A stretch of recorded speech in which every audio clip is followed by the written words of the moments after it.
ओम शांति। अव्यक्त बाप दादा के मधुर महावाक्य अव्यक्त दिव्य संदेश में आज हम सुनेंगे स्नेह के रिटर्न की सौगात, पवित्र और योगी बनूं।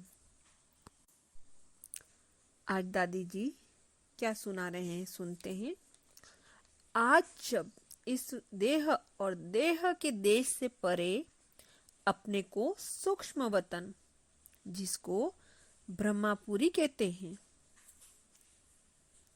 वहां गई तो परमात्मा बाप ने एक दृश्य दिखाया।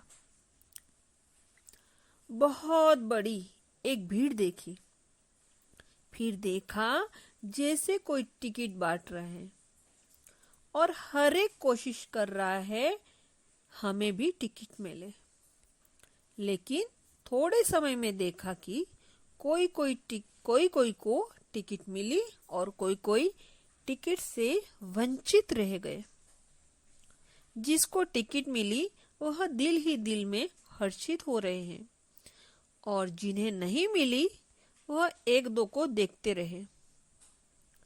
वह टिकट कहाँ की थी, उस पर एक दूसरा दृश्य देखा।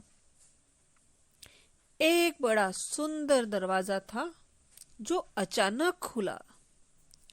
जिन्हों के पास टिकट थी वह तो दरवाजे के अंदर चले गए और जिनके पास टिकट नहीं थी वह बड़े ही पछतावे से देख रहे थे।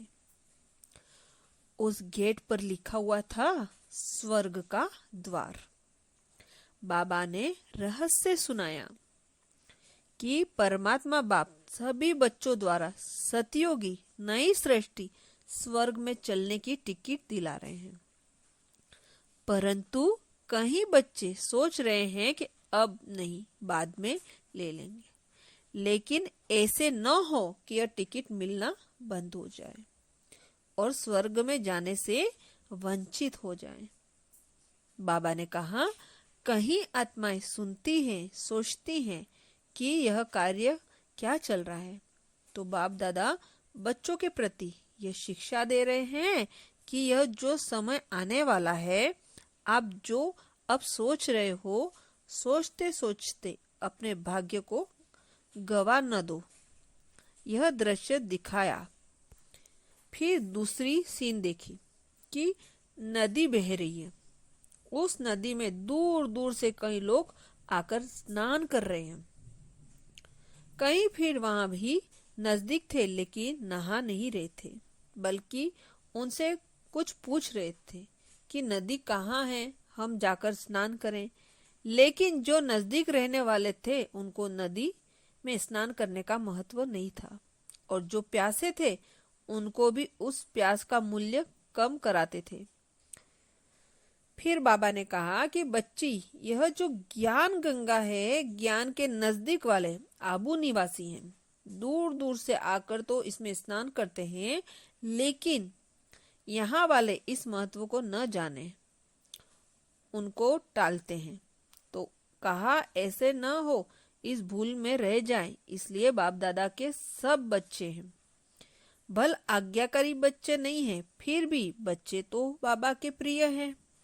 तो बच्चों को बाबा शिक्षा देते हैं कि यह अमूल्य समय जो ज्ञान गंगा में नहाने का मिल रहा है, वह कभी गवा न देना। फिर थोड़े समय में देखा कि कईयों ने तो स्नान किया, कईयों ने जल को भरकर रखा। फिर कुछ समय के बाद नदी में रास्ता पलट लिया और जिन्होंने इन नैया न भरकर रखा है, औरों को एक एक बूंद मांग रहे थे, तड़प रहे थे। तो बाबा ने कहा, यह समय अभी आने वाला है। फिर बाबा ने सभी बच्चों के प्रति एक महामंत्र की सौगात दी। बाबा बोले, एक तो मुझ परमात्मा की याद में रहो और अपने जीवन को पवित्र और योगी बनाओ। यही बाप दादा ने स्नेह के रिटर्न में महामंत्र की सौगात सभी प्रति दी है। अच्छा, ओम शांति।